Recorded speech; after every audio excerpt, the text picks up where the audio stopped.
जय हिंद मित्रांनो, आपल्या Shivarth day classes YouTube चॅनलला मी सर्वांचं स्वागत करतो. आपण या व्हिडिओमध्ये चालू घडामोडी 2026च्या बाबतीत महत्त्वाची चर्चा करणार आहोत. तर पहिला पॉईंट या ठिकाणी असणार आहे महत्त्वाचा.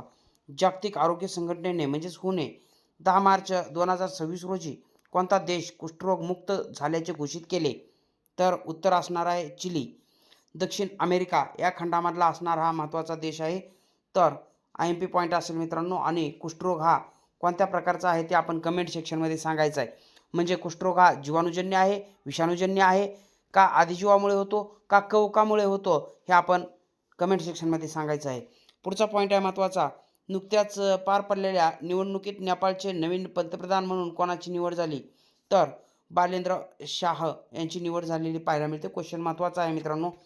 पुढचा पॉईंट बघायचा आहे. महाराष्ट्रातील कोणत्या महानगरपालिकेने नुकतेच ग्रीन म्युनिसिपल बॉन्ड्स NSEवर सूचीबद्ध केले आहेत? म्हणजेच लक्षात घ्या, NSE म्हणजे काय? तर नॅशनल स्टॉक एक्सचेंज.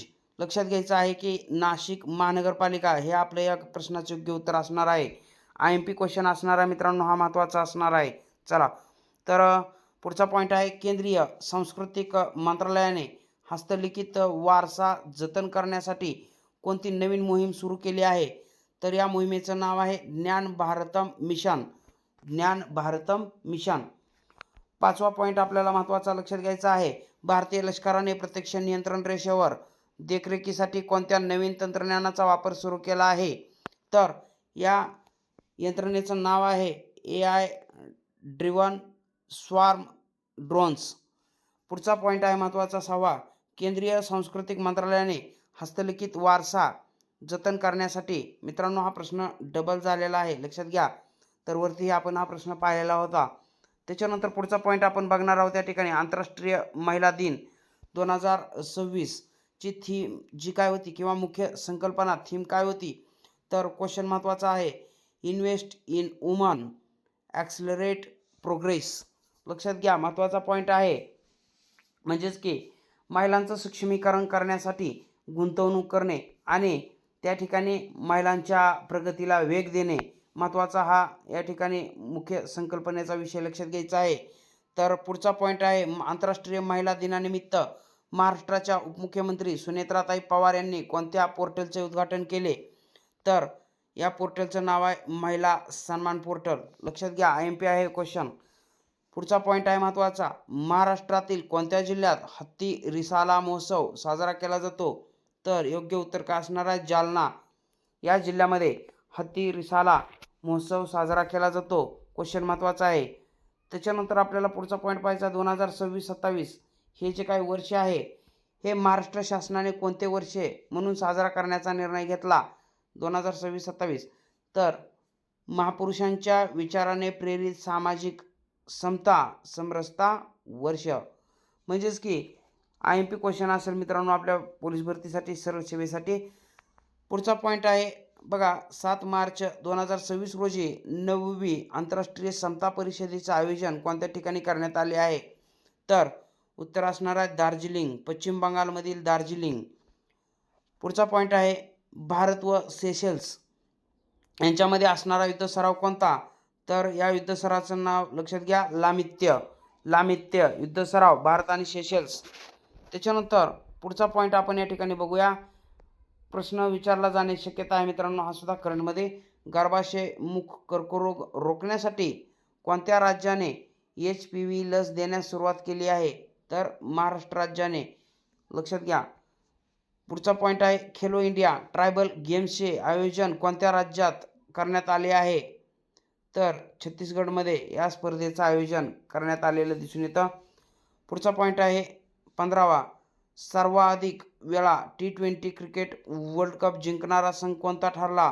तर आपला भारत 3 वेळा T20 क्रिकेट वर्ल्ड कप जिंकलेला आहे भारतानं. त्यामध्ये 3 वेळा, कधी कधी 2007 पहिल्यांदा. त्याच्यानंतर दुसऱ्यांदा भारतानं जे काय T20 क्रिकेट वर्ल्ड कप जिंकला 2024मध्ये. आणि आता तिसऱ्यांदा जे काय T20 क्रिकेट वर्ल्ड कप जिंकला तो 2026मध्ये. लक्षात घ्या, 3 वेळा भारतानं T20 क्रिकेट वर्ल्ड कपचं विजेतेपद मिळवलं. क्वेश्चन महत्त्वाचा असणार आहे मित्रांनो. पुढचा पॉईंट बघूया आपण की जिष्णुदेव वर्मा महाराष्ट्राचे कितवे राज्यपाल आहेत? तर 22वे राज्यपाल असणार आहेत. हे महत्त्वाचा पॉईंट असणारा परीक्षेत विचारला जाऊ शकतो. त्याच्यानंतर पुढचा पॉईंट आपण या ठिकाणी बघणार आहोत. जिष्णुदेव वर्मा यांचं आत्मचरित्र कोणतं? प्रश्न येऊ शकतो मित्रांनो, IMP आहे. तर त्यांच्या आत्मचरित्राचं नाव लक्षात घ्या, views, reviews and my poems हे आत्मचरित्र. महाराष्ट्राचे राज्यपाल होण्यापूर्वी जिष्णुदेव वर्मा कोणत्या राज्याचे राज्यपाल होते? तर तेलंगणाचे ते राज्यपाल होते. लक्षात घ्या.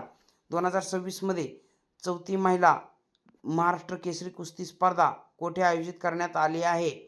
तर या प्रश्नाचं योग्य उत्तर काय असणार आहे? सोलापूर या ठिकाणी ही 4थी महिला महाराष्ट्र केसरी कुस्ती स्पर्धा आयोजित करण्यात आलेली आहे. आणि तत्पूर्वी एक पॉईंट सांगा मित्रांनो, जिष्णुदेव वर्मा हे मूळचे कोणत्या राज्याचे रहिवासी आहेत? तर या प्रश्नाचं उत्तर काय असणार आहे? त्रिपुरा. कोणत्या राज्याचे? त्रिपुरा या राज्याचे ते रहिवासी असणार आहेत जिष्णुदेव वर्मा. पुढचा पॉईंट आपल्याला शेवटचा प्रश्न असेल आपल्या व्हिडिओमधला. महिलांच्या तक्रारी निवारण करण्यासाठी एक महत्त्वाचं बघा, टोल फ्री हेल्पलाईन क्रमांक तयार करण्याचं काम राज्य महिला आयोगाने केलेलं आहे. महाराष्ट्र राज्याच्या महिला आयोगाने केलेला आहे. तो टोल फ्री क्रमांक कोणता आहे? प्रश्न येण्याची शक्यता दाट आहे. 155209. 155209. तर मला कमेंट सेक्शनमध्ये सांगायचं आहे, महाराष्ट्र राज्य महिला आयोगाच्या अध्यक्षा सध्या कोण आहेत आणि राष्ट्रीय महिला आयोगाच्या अध्यक्षा कोण आहेत हे आपण कमेंट सेक्शनमध्ये सांगायचं आहे. तर मित्रांनो, हे होते काही महत्त्वाचे जे की आगामी आपल्या पोलीस भरतीमध्ये हमखास विचारले जाणारे प्रश्न. तर भेटूया अशाच महत्त्वाच्या व्हिडिओसह. तोपर्यंत आपण जर माझ्या चॅनलला नवीन असाल तर चॅनलला सबस्क्राईब करा मित्रांनो. हा व्हिडिओ आपल्या मित्रापर्यंत शेअर करा आणि व्हिडिओला लाईक करा. भेटूया पुढच्या व्हिडिओमध्ये. तोपर्यंत धन्यवाद. जय हिंद. वंदे मातरम.